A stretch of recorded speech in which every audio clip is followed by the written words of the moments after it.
Friends ये है काकुड़ी गछर update 35 days रो update ये एथिरे हमर सो जो यार पूर्व भिडियो जो सब फ्रुटिंग रही तार जो फल लगी एबे ऑलरेडी तोलिबा पई पूरा रेडी हो जाइए। आपन देखि पारुछे कि भली भाव रे सब फ्रूट लगी।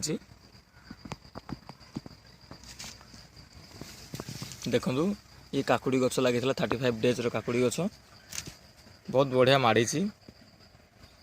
आपण विश्वास करि पार नथिले मध्य एटा विशेष योग्य कारण मु आपन को लाइव वीडियो देखौछि। एथिरे आमे किभली भाव रे हाइड्रोपोनिक्स रे माने बिना माटी रे आमे ओडिया रे कहले बिना माटी रे आमे किभली चाष करिछु। तो सेटा आपण माने देखि परछु किभली भाव रे सब फ्रूट गुडी सब लागिछि। देखंतु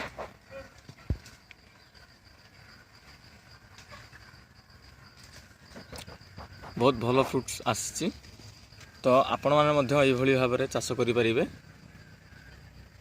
जदि आपण एई भली आपण को बाड़ी बगीचा रे बा छात उपरे बा हमर बिजनेस भाव रे जदि करबा को चाहउछन्ती तो आम सहित निश्चित जोगाजोग करंतु।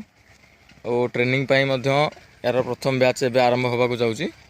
एई मासर सेप्टेम्बर फर्स्ट वीक रे यार ट्रेनिंग आरंभ होबो।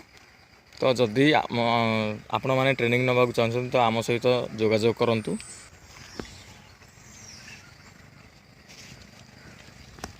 गोटे काकुड़ी मु देखौछि आपण देखंतु 6 इंच 7 इंच रो काकुड़ी ये हेछि।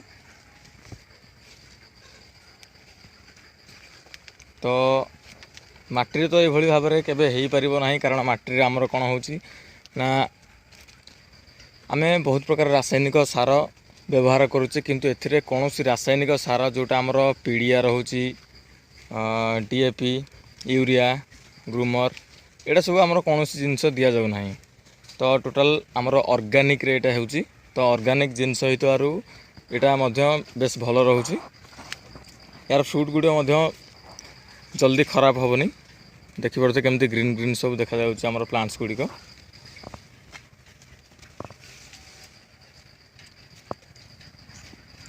तो आपण माने भी एई भले भाव रे फार्मिंग करि परिबे किछ असुविधा नाही। तो आमे आपन को संपूर्ण सहाय्य करिवु।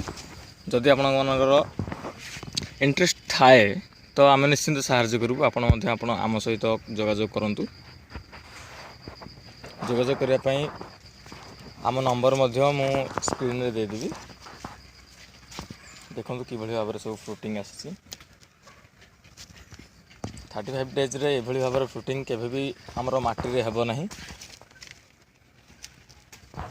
बहुत भल भल साइज रो काकुड़ी मध्य धरिछि गछरे देखि पारुथिबे।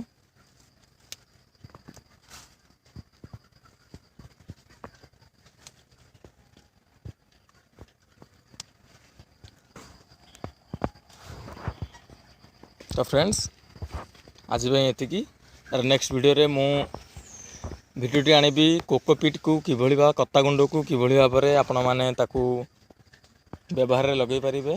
तो सेटा तो हमरो डायरेक्ट यूज हो नाही। तो डायरेक्ट यूज ले प्लांट्स केबे भी सेथरे सर्वाइव करिवोनी। तेनु करी यार नेक्स्ट वीडियो रे मु आनिबी किभली भाव रे आपण माने कोकोपीट को यूज करि परिबे ए प्लांट विषय रे। आज भाई एतिकी नमस्कार।